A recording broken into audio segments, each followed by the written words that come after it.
Welcome to A Space to Speak Your Mind, a radio programme and a podcast about mental health and wellbeing, made by people with lived experience as part of a wellbeing group run by Cornwall Mind. We do occasionally cover subjects that some listeners may find distressing. For more information, help and support, please visit cornwallmind.org. A Space to Speak Your Mind with Cornwall Mind.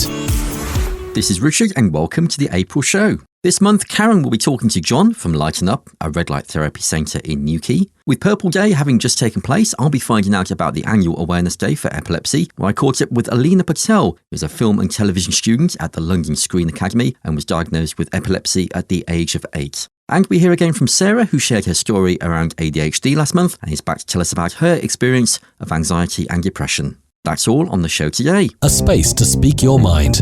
April is Stress Awareness Month, and new research reveals the significant toll that everyday anxiety is taking on people's well-being and their daily lives, with many of us feeling persistently overwhelmed. Thorrun Govind is a pharmacist and former chair of the Royal Pharmaceutical Society and joins me now. So thank you for being here, Thorrun. Thank you. Well, this research has been commissioned by Calm's Herbal Remedies, and it found that nearly 3 in 10 UK adults have taken time off work, school or caregiving because of anxiety. I think we're talking about day-to-day anxiety here, which is that persistent feeling of unease that many people experience from everyday pressures. So it can go up and down, and often it's without one clear cause.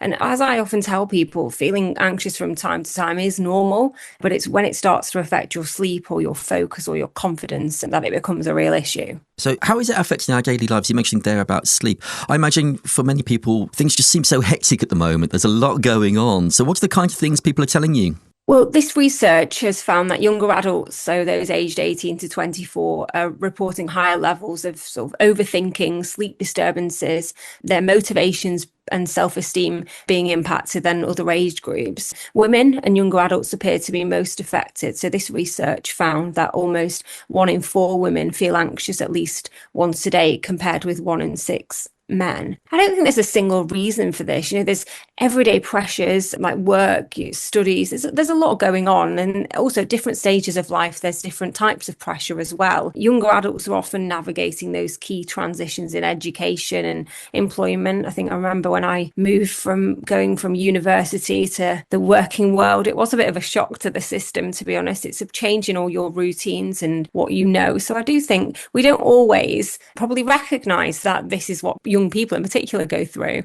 So what ways are people managing their anxiety from day to day? I'm encouraging people to think about the patterns and taking early steps to support their well-being. So really, we have to think about what sort of things on a day-to-day basis can we do to maintain healthy routines. So, talking to friends and family, reaching out for professional guidance as well, not being afraid to do that. And that can help manage things at the time, but also if things move on a little bit. So things like, for me, I know a key area for me is sleep. So sleep disruptions can be a big issue. So creating a proper wind down routine. So stop doom scrolling, dimming the lights, reducing the caffeine in the afternoon. It's about how can you signal to your brain that the day is over and it's time to rest. Movement as well. So people might like to go for a run, but it doesn't have to be such high impact. You can also think about walking or yoga. It's about that consistency. And as we said, talking to friends or family can help reduce feelings of isolation. There's lots of support out there. And we've not even got on to say the pharmacist as well. If you're seeking additional support, pharmacists can advise on over-the-counter options as well. You might have heard of lavender oil preparations. They're traditionally used to relieve symptoms of mild anxiety. But it's really, for me, making sure that people know that they're not on their own. If symptoms are mild, your local pharmacist can provide support and advice, but encouraging people to know that if anxiety becomes persistent or overwhelming, it's really important to speak to their GP or a qualified mental health professional. I'm wondering at what stage, if we are feeling overwhelmed, what point do you think it's a case of, as you're saying there, a lot of us have got a lot going on? What are the warning signs we need to be looking out for? The key point for me is if there's an increase and just in that feeling, but also if you're not sure, just reach out. No one's going to shout at you or tell you off for seeking support, whether that be from your pharmacist or your GP. I also encourage people to almost make a little diary of how they're feeling. Journaling can help, but also that's really helpful if then you took that and you wanted to have a chat with your friends or family, or if you wanted to take that and have a chat with your pharmacist or your GP. Being able to sort of look back at things can also help them have a picture. if anxiety becomes persistent or overwhelming, it is very important to speak to a GP or qualified mental health professional. But overall, I think we just need to encourage people to know that they're not on their own. There's lots of support available out there, and there's day-to-day little habits that we can put into place to just think about how we can support ourselves. But again, you're not on your own. I suppose looking out for others as well, it's having those open conversations. Exactly. And I also think sometimes, a problem shared is a problem halved. I do agree with that. I think if you're just dealing with something on your own, you don't always see all the sort of different perspectives of something. Getting a hug from a family member can make such a big difference as well. These little things and routines that I think we've sort of lost connection sometimes. So this research found that 23% are taken breaks from social media, which is unsurprising. There's so much going on online that sometimes you just need to bring it back to being in person, don't you? Yeah, I read something this week about being bored. We're not bored anymore. And I think there's so much to be said about just taking an hour a day or maybe 20 minutes a day and just being in your own space and just having that peace time. Exactly. I mean, also, we haven't even talked about things like diet and nutrition. So 1 in 4 have made changes to their diet and nutrition. And I think that's another aspect. Sometimes when we're not feeling so great, that can be one of the first things to go. I think, this meal prep culture that we've started to get into a little bit more can actually be really helpful in a sense, because you're thinking ahead of what you're going to eat. Whereas I know sometimes when we're rushing around and we haven't thought about that, then sometimes we don't always pick the things that are best for our bodies and our brains. Yeah, definitely. Looking into a healthy diet, it's what we put in, the fuel that we put in powers the body and the mind. So, yeah. And also, I think being creative, if you can spend some time in the kitchen, maybe do some fresh meals, it gives you that ability to come away from everything that's going on in the world and just concentrate on doing something creative and doing something that's going to be good for yourself. Absolutely. I mean, as well, we know from this research, we found that 26% have experimented with meditation and breath work. Some of these things are not going to be for everyone. Again, it's about little habits that we can all put in place to support ourselves on a day-to-day basis. So if people want more information, where can they find out more? Well, there's lots of available information on the Calms Range website, but if your symptoms are mild, your local pharmacist can offer advice. If anxiety becomes persistent or overwhelming, it's important to speak to a GP or qualified mental health professional. And there's also organisations like NHS Online where you can find out more, and also Anxiety UK who can provide support and guidance. So you're not on your own, and there's lots of support available out there for you. Thank you so much. That's Thorrun Govind, who's a pharmacist and former chair of the Royal Pharmaceutical Society. Thank you so much for joining us today. A space to speak your mind with Cornwall Mind. Hello, I'm Karen, and we have a very special guest that will brighten up your day. It's John, who is the proprietor of Lighten, a red light therapy centre in Nansledden in Newquay. So, could I just briefly ask, what took you on your journey to opening up the centre in Newquay? It must have been quite a journey because you're from Ottawa, aren't you? That's it, yeah. So I was born and raised in Canada, been in Newquay for 15 years now, and I've owned a range of small businesses from cafes to Whiskers, which was a live music bar, which I had for 11 years. And then towards the last couple of years of owning Whiskers, I found that I was staying up late, being involved in the party scene, as you do when you're owning a live music bar. And I had 2 young children, and I wanted to make a change, so decided to sell the bar and look to start focusing on finding a way that I could bring relaxation and wellness into my community in a sort of affordable way. It led me down the path of trying to understand what exactly is good mental health and what brings it about from like a scientific point of view. I love researching, and luckily now with long form podcasts, you can go really in depth on virtually any topic you want. So I spent hours and hours and weeks and months just listening to every podcast I could, eventually coming across a gentleman called Andrew Huberman. I don't know if the listeners have heard of him before, but he is a neuroscientist at Stanford University in the US, and he's also an amazing communicator. So I found his podcast really easy to digest and retain the information. I came across a specific episode that he had on stress and anxiety, which I was sort of interested in understanding what exactly works for it and how it comes to be that some people really suffer with it and other people seem to have absolutely no problem whatsoever. And the more I listened to him talking about circadian rhythms, talking about viewing bright sunlight first thing in the morning, And then eventually about supplementing with red and near infrared light therapies, I was just really inspired to find a way to learn more about it. It sounded too good to be true, so I really deep dived into the science of it, and I found that all the science seemed to add up. It was in nearly every top peer-reviewed medical journal, looking at peer-reviewed studies, looking at red light therapy for treating such a range of conditions, that I thought I would go ahead and invest in a small panel myself and see what it felt like. And that kind of spawned my whole journey into the red light therapy world. That sounds absolutely amazing.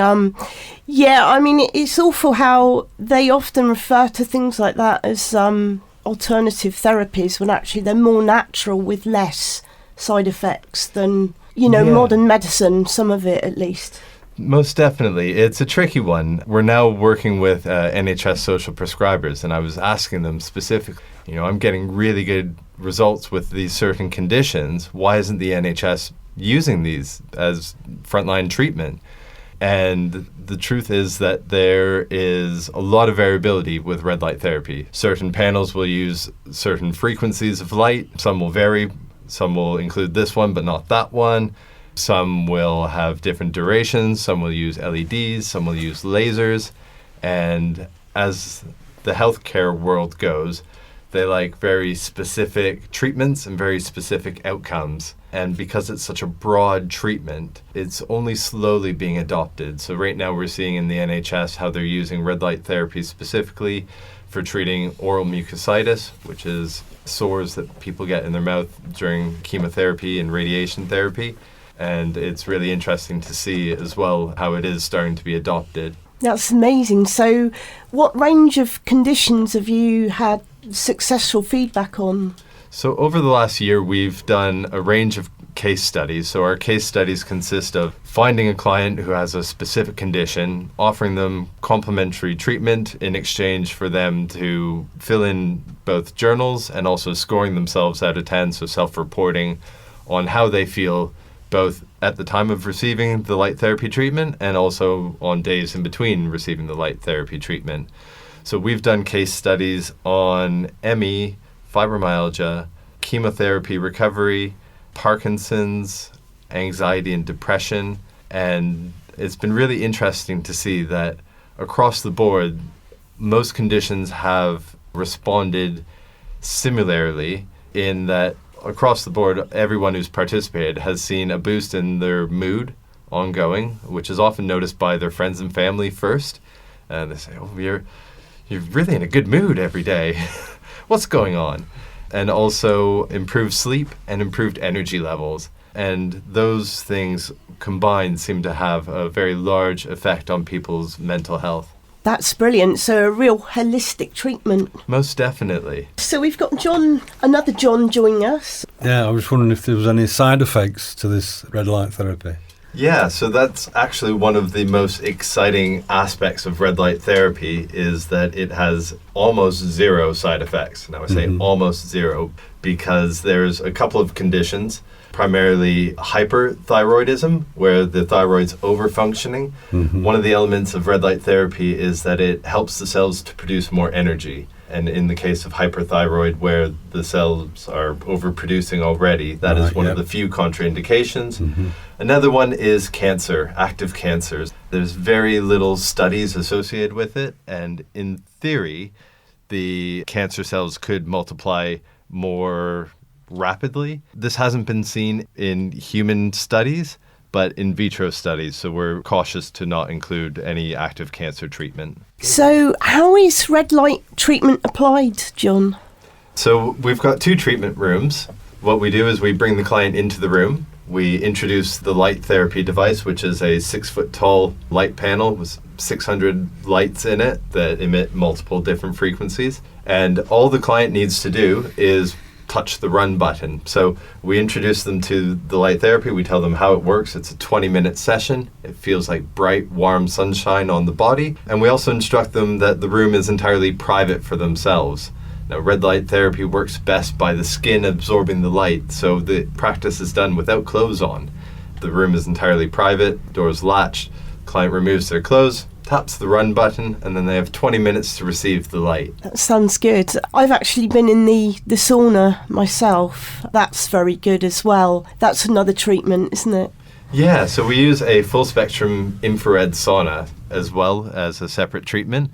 Infrared saunas are amazing because they're much gentler than traditional saunas. Traditional saunas operate for the most part between 80 and 100 degrees Celsius, which is very hot, and some people can find it feels a bit claustrophobic and hard to breathe in such hot air. Infrared saunas actually use light to heat the body from the inside out as opposed to entering a box of hot air.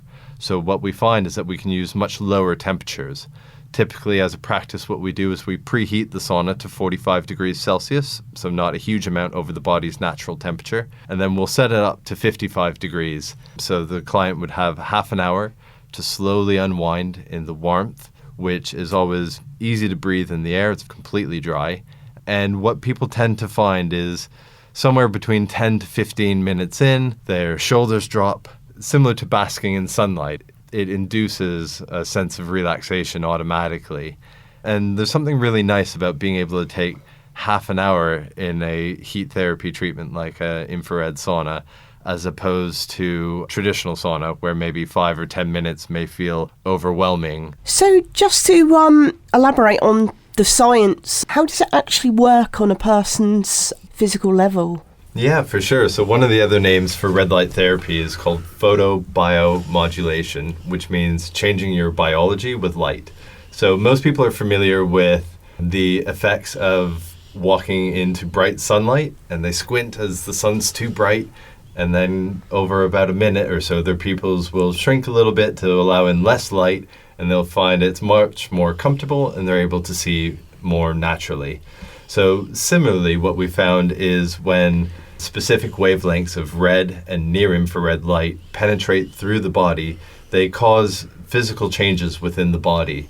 One of the most pronounced changes throughout each one of the cells is something called the mitochondria, which produces the energy within the cell. So it doesn't matter if it's a hair cell or a skin cell or a liver cell, each one will be producing its own energy currency called ATP. So when the mitochondria is exposed to these wavelengths of red and near-infrared light, it causes them to produce more ATP. So what people feel, in effect, is that every one of their processes that they're doing, and most of this is completely unconscious, you just notice you're having a good day. Things are working a little bit easier. Your mood's a little bit lifted, your elbows ache a little bit less, you laugh a little bit easier, and we also see that people tend to sleep a lot better. One of the other core elements that the red light and near-infrared light therapy does is it helps the body to naturally down-regulate inflammation. When inflammation is ongoing for long periods of time, it causes the body to be in a state of stress. And as the body both changes to have more cellular energy and also reducing its inflammation, everything moves and functions just a little bit easier. It helps to get the body out of the fight or flight state into a more relaxed mode. So they move into the parasympathetic dominant relaxation where everything is just less tense and a bit more relaxed. That's brilliant and well explained. So we are basically energy, aren't we? We use energy for life, basically, in all our systems. Yeah, definitely. And it's amazing. Over the last year of running this business, we see probably anywhere from 20 to 40 people a day. And unanimous is a peaceful, relaxed smile as they come out of the room. And what we hope to say is, see you next week. Do you offer sort of memberships, or what sort of prices are your treatments? So we offer a few different ways to get involved with the treatment. We offer single sessions, which are $17.50 for the 20-minute session. You can book ad hoc through our website. You can also then look at treatment for a condition. A lot of people want to get involved with intensive treatment for a certain period of time and look to have an outcome at the end. So we offer 8-week treatment plans, both the regular or intensive. So regular is 2 sessions a week and intensive is 3 sessions a week. It gives a little bit of a discount on the price, but also what we do is we do a consultation with the client to really understand what symptoms they're suffering with, what outcomes they're hoping for, And then we try to come up with a precise plan looking to modify our lights to emit the exact frequencies that have been seen in peer-reviewed studies to achieve the outcomes that the client's looking for. And then we also come up with a custom scoring sheet so that they can score themselves exactly on the things that they're looking to see improvement on. And then lastly is the memberships. We offer memberships starting from $14.75 a week, which includes one full body session of red light therapy. And then you also get a red light therapy facial. Well, we call it a facial. It's just a targeted treatment on the face. Feels quite different than the whole body treatment. And then also for some people who do it as sort of ongoing lifestyle and wellness, they sometimes will choose to swap out the red light therapy for a session in our Japanese AI massage chair. It was made by the Japanese company that invented the massage chair, and it's their 70th anniversary edition. So it is all the bells and whistles. It is just probably one of my favorite places to spend time. Everyone loves a massage, and this thing is just second to none. So it offers a little bit of flexibility where people can choose either the red light therapy or the massage chair, either from a relaxation point of view, or we can set it for a full-on deep tissue shiatsu style massage. Oh, that's brilliant. Really appreciate you coming in, John, and taking your time. And thank you very much. It's been great chatting to you. Just before you go, what's your website? Thanks. So if anyone wants to find out more, they can go on our website, which is lightenup-wellness.com. Or you can find us on social media. We're on Facebook and Instagram. lightenup.newquay is how you find us. And feel free to send us a message on absolutely anything. We love to talk about red light therapy and wellness all day long. Brilliant. Thank you, John. My pleasure.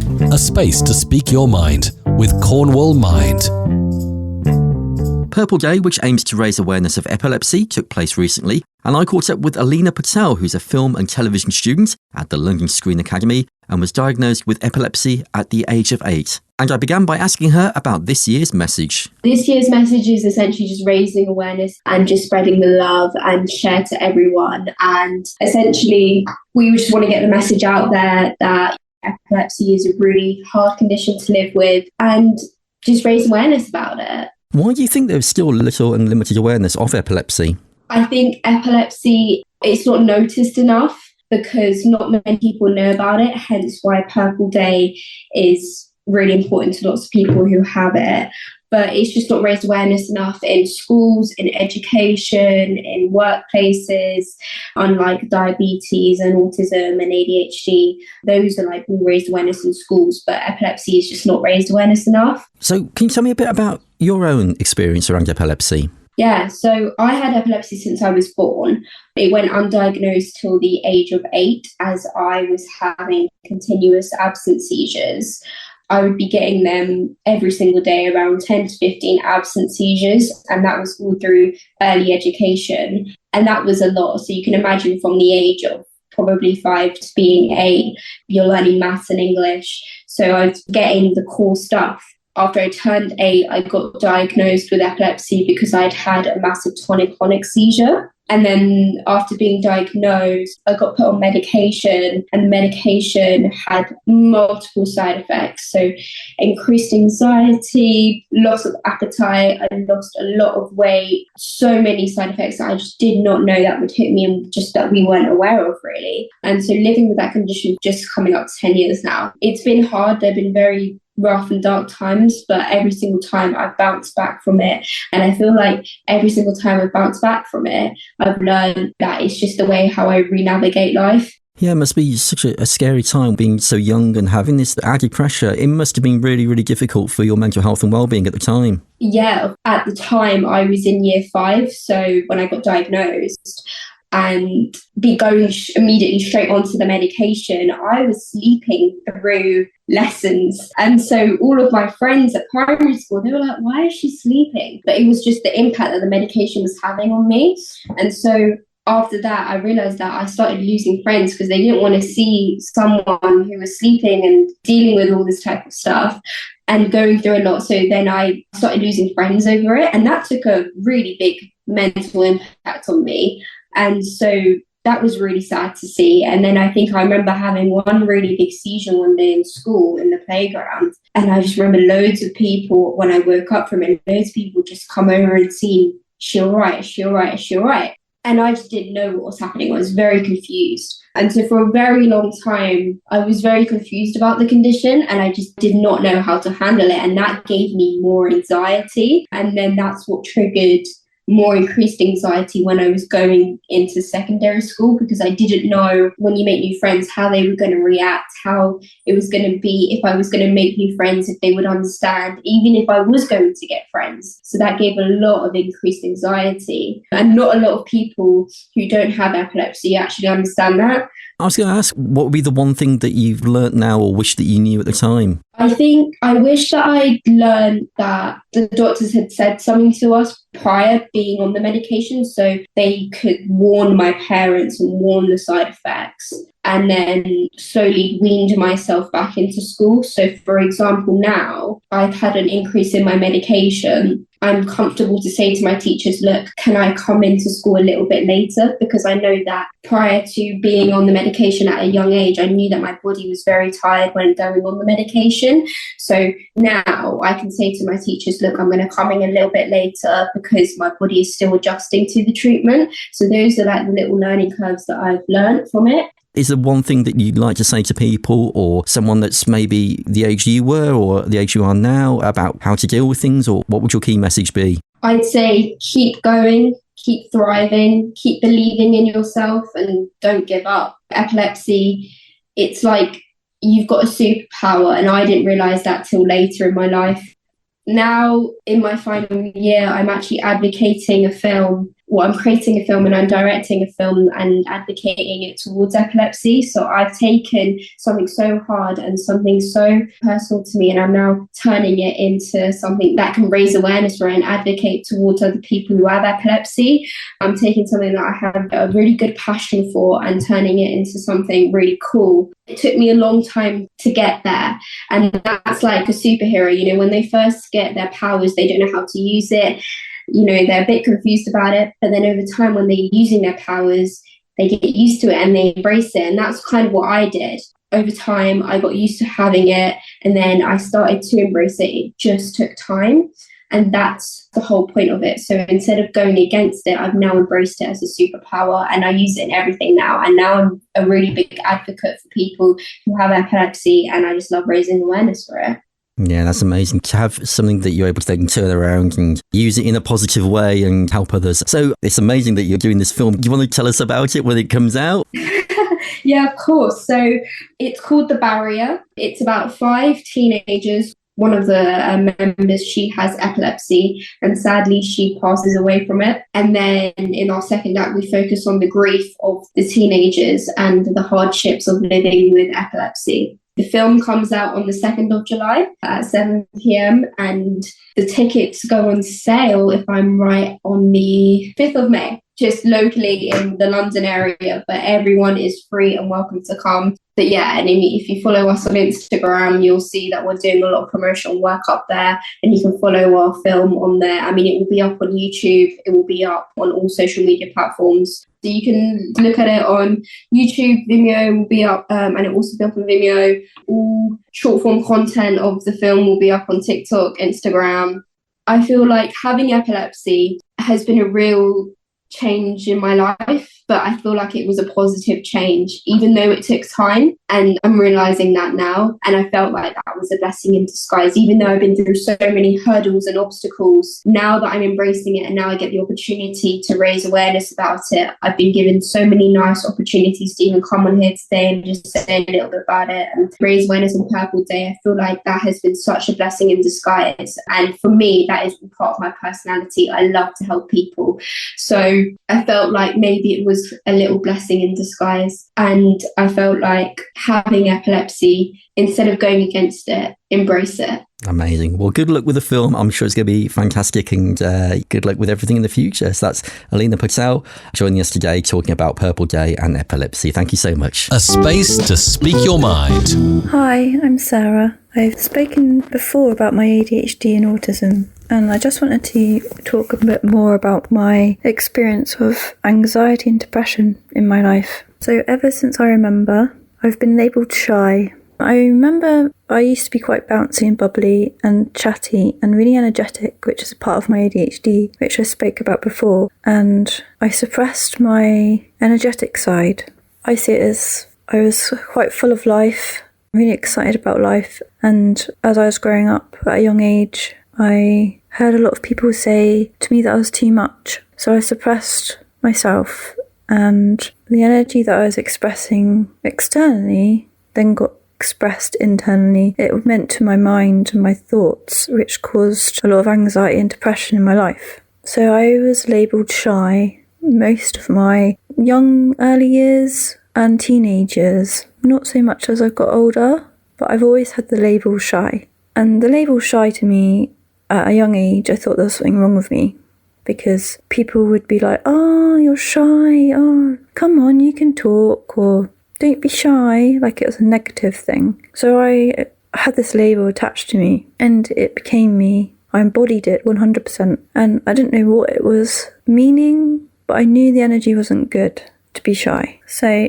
growing up as this shy person, when I was younger in my household, I developed an anxious attachment which formed in the home. I have experienced disassociation probably 80% of my life. I'm not fully in my body, and it's only in the past 5 years that I've started to practice more grounding techniques that I've learned along my way. It's a scary thing to be disassociated. It can come in many levels. Sometimes it's more one day, sometimes it's not that much. I'm actually more present, but because I've lived in a flight or fright nervous system, I've kind of learnt to be on hyper alert and don't feel safe within my body.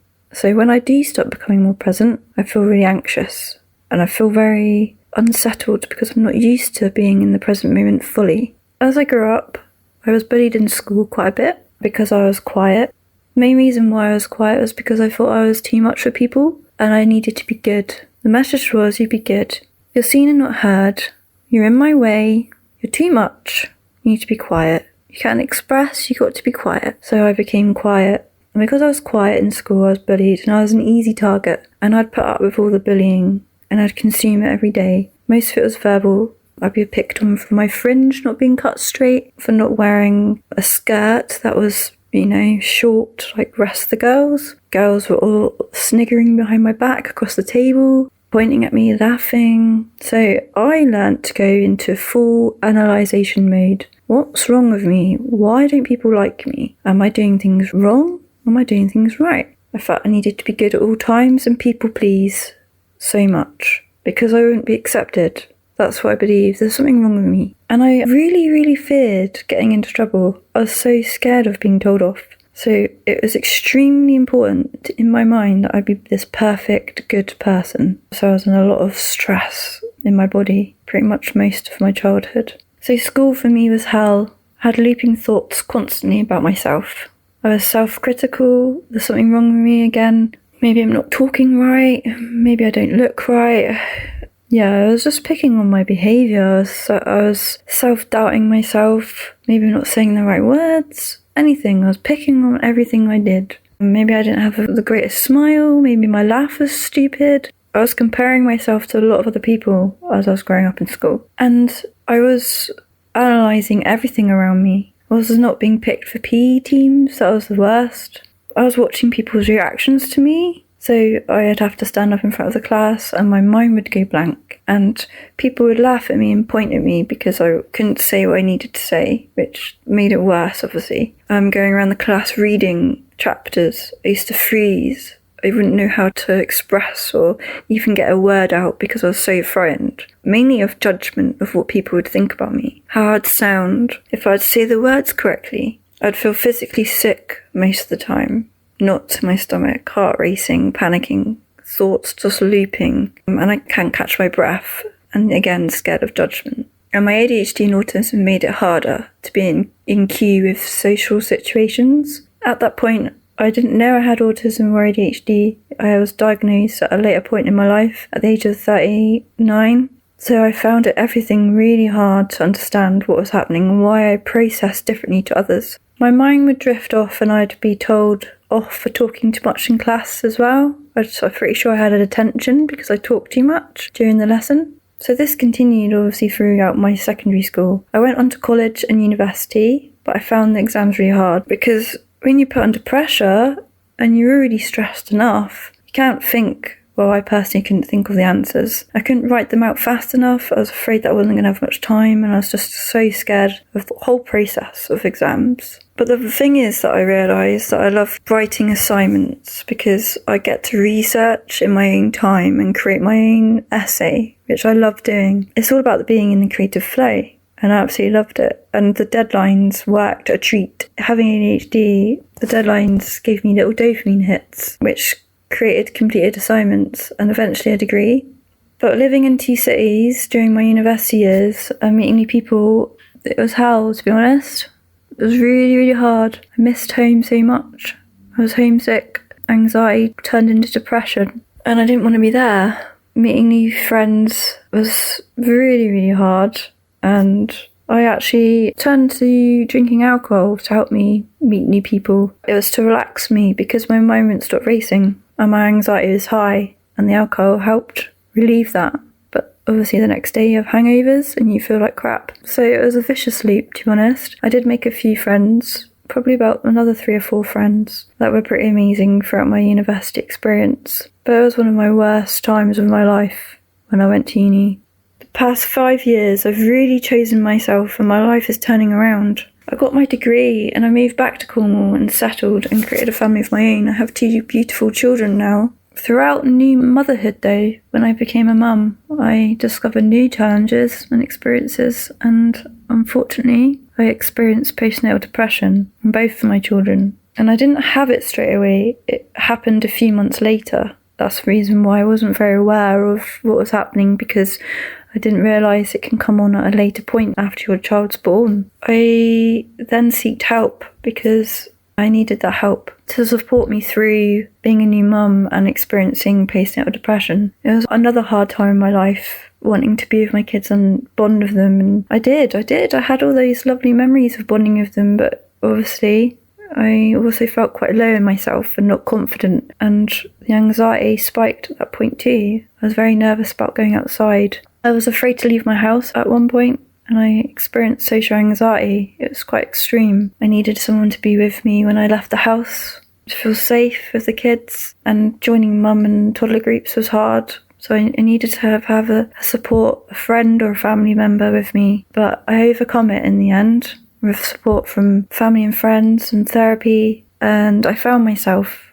And it's all about coming back to yourself. It's all about listening to you and listening to how you feel within your body, and listening to what you value and what's important to you. And if this changes, it's okay, well, what am I going to do about this? Because I don't want to stay in this situation. I want to get better. I want to feel good.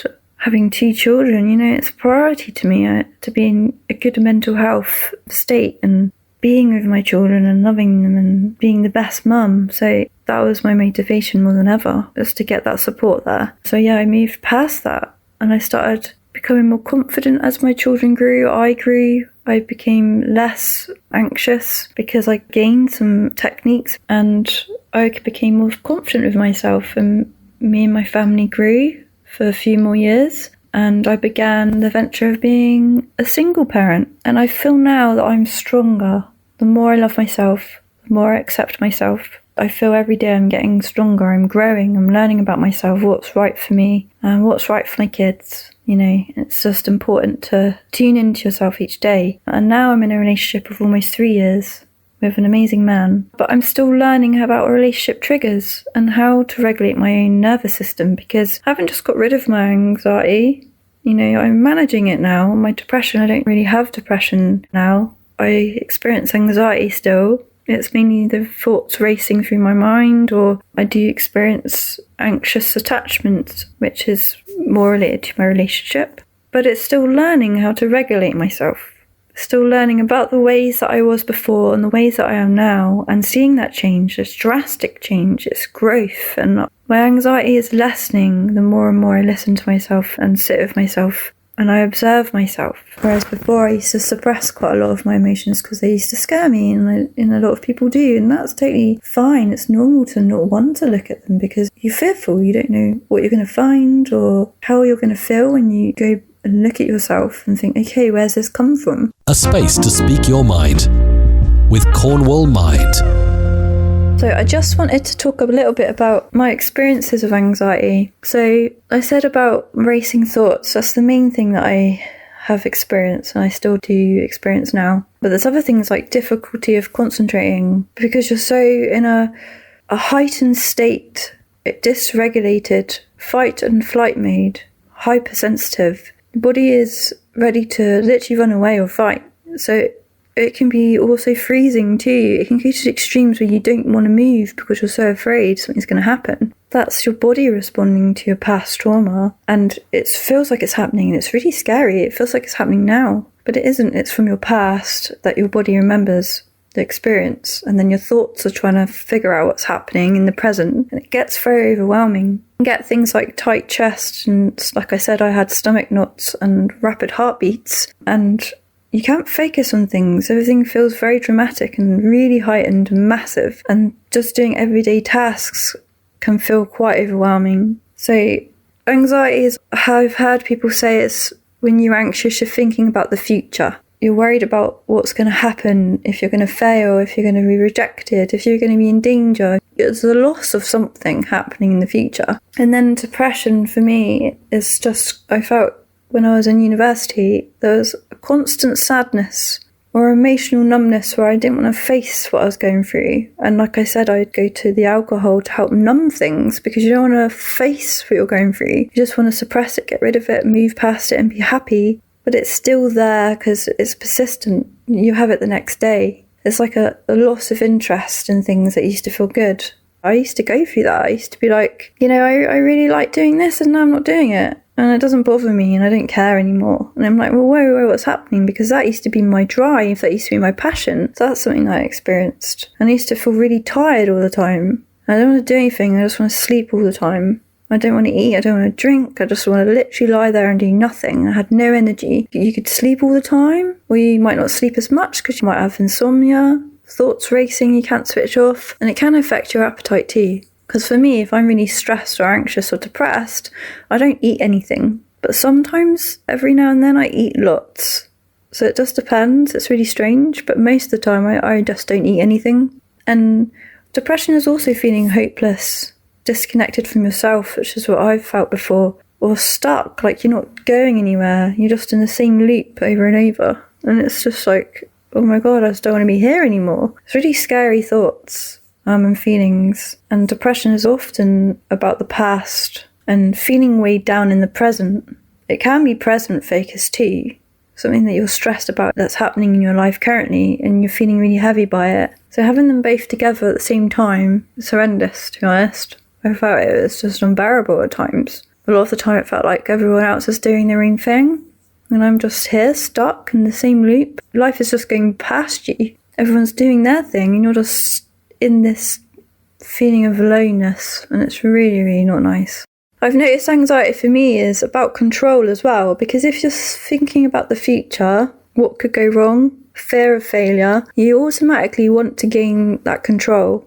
Okay, I really need to control. I want to feel safe, because it's about feeling safe of not the unknown of what's coming. You don't know what's going to happen. And I also feel that I get quite frustrated and panicky and irritable and feeling very overwhelmed fast when my thoughts are racing and I can't focus on anything but the subject that I'm freaking out about. I then find myself basically reassurance seeking, which can go into my relationship with my partner. It can leak into all your relationships, friendships, family. And because you've got that controlling feeling, you want to over-prepare everything because you're on high alert and you don't want anything to go wrong. Sometimes, if it's that overwhelming, you can also avoid stuff too. So can be a contrast, depending on what you're going through at the time. But for me, it would be reassurance seeking. Most of my childhood, I'd always want to know what's coming, and I'd always try and prepare for the worst case scenario because I was so afraid if I wasn't prepared, something was really going to happen to me. I'd fear the unknown of what would happen if I didn't have all the answers. And I know now as a grown-up, as an adult, that I never had all the answers. But as a child, you try your best to get as many answers as you can. And you believe that you've got what you need at that point to survive. So it feels life-threatening. Being in this anxious state, it is crippling at times.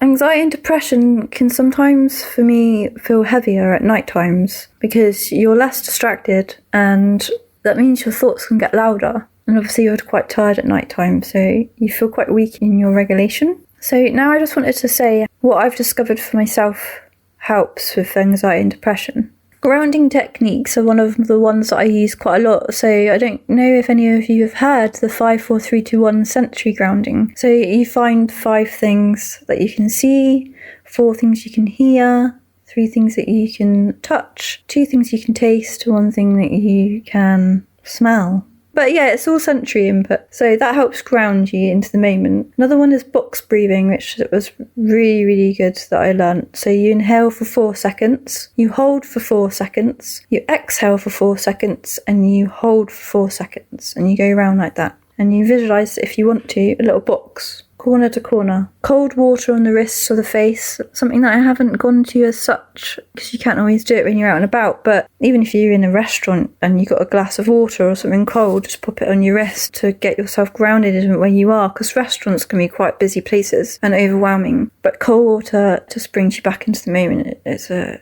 kind of a shock, I guess. There's 3, 3, 3. So naming 3 things you can see, 3 things you can touch, 3 things you can hear. That's similar to the 5, 4, 3, 2, 1. And my favourite is I really like weighted blankets. So when I go to bed, I have probably about 2 or 3 blankets on my bed. Maybe 2, maybe 3 in the winter time, because it helps me sleep deeper. I feel safer. I feel like I'm cocooned and safe in my bed because of the weighted blanket. It feels really nice. So yeah, ways to regulate yourself is naming what you're going through, what you're feeling. So for example, I'm feeling overwhelmed. I feel like I'm not safe right now, because it takes it out of your mind. The loop stops. It eases the loop because you're saying it out loud. You've voiced it. It just lessens the intensity. Yeah, so it's kind of, this is how I'm feeling. I'm going through this right now. This is triggering this feeling. I'm experiencing a trigger right now. This trigger is from my past because this has happened in my past. So saying it out loud or writing it down if you can't speak out loud, or just say it internally to yourself. I kind of advise to get it out of your mind because it's factual then. It doesn't have to be positive, it's just factual. This is what's happened to me, I've experienced this is why I'm feeling this. Moving around, walking, stretching and shaking out the tension is another thing that I love to do. I love dancing, so that really helps. Put on some music, shake my body around, it loosens everything and it shifts the energy around, and you get to focus on the music or maybe just moving generally. The movements in your body, it's really grounding as well. And journaling for me is pretty amazing. I've journaled pretty much most of my life to try and figure out what's going on with me. I normally draw little stick men and do little scenarios of,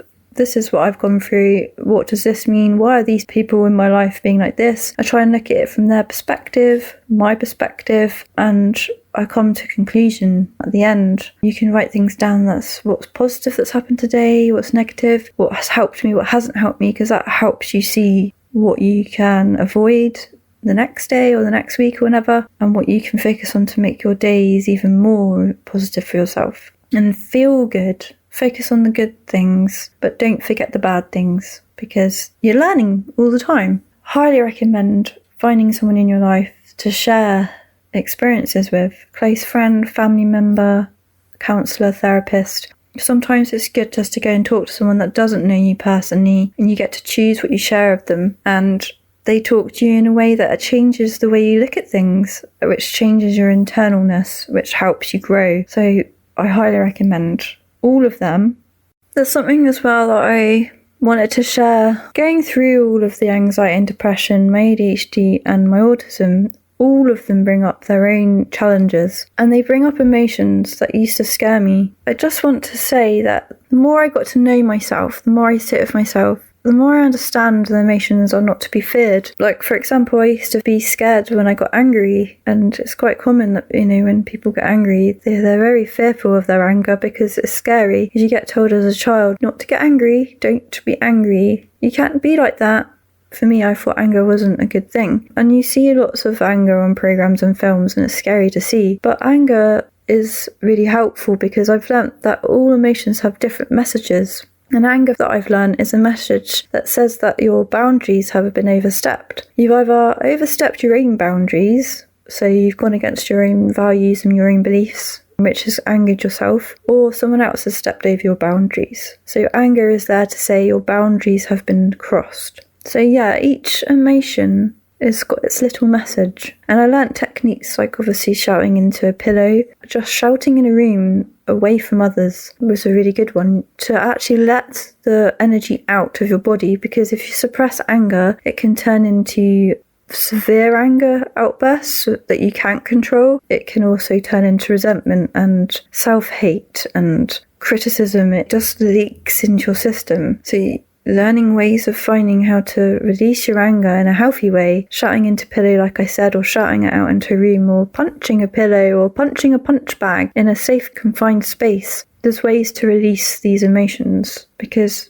I've learnt that suppressing emotions is not good for the body, it's not good for the mind, it's not healthy, and they need to be expressed. They don't need to be ignored because they're there to deliver their own unique message, like I've said. So just wanted to say that, not to be afraid of yourself. You're experiencing your emotions because they're there to teach you. They're there to show you things like triggers. I used to hate being triggered, but I look at having a trigger now as something that's useful. It's showing me that something in my body that's not healed, that needs to be addressed, needs to be looked at, needs to be thought about. I need to be more mindful of what's happening, be more conscious to help myself move past it so in the future I'm not triggered. And I've done a lot of healing in my life in the past 5 years, and I've released a lot of things that I don't get triggered by anymore because I've sat with myself, I've listened to my feelings. I try not to look at my journey as a negative one anymore. It's something that taught me how to love myself, and I've turned it around over my whole life so far. We are not meant to be the same, and we all have our own abilities, our own skills, our own knowledge, all from our own different backgrounds, and we're here to help each other learn the diversity that's among us. So we mustn't be afraid of ourselves. We should love ourselves as much as we can. So yeah, I'm going to leave it there today. I hope I've helped you guys, because this is the reason why I'm sharing my story, sharing all my experiences, is to help people feel they're not alone, because I used to feel alone a lot, and I just would like you guys to know that you're not alone in any of the stuff you're going through. There's bound to be quite a lot of people feeling what you're feeling, and even if you feel afraid to talk to other people, talk to yourself, be there for yourself. It does get easier. Yeah, I kind of look at my life now and think my perspective's changed so much, and I'm grateful for what I have. I'm grateful for my experiences, even though they've been challenging and hard. I've learnt from them, and now I can help other people. So this is why I'm here today talking to you all and sending you lots of love, and thank you.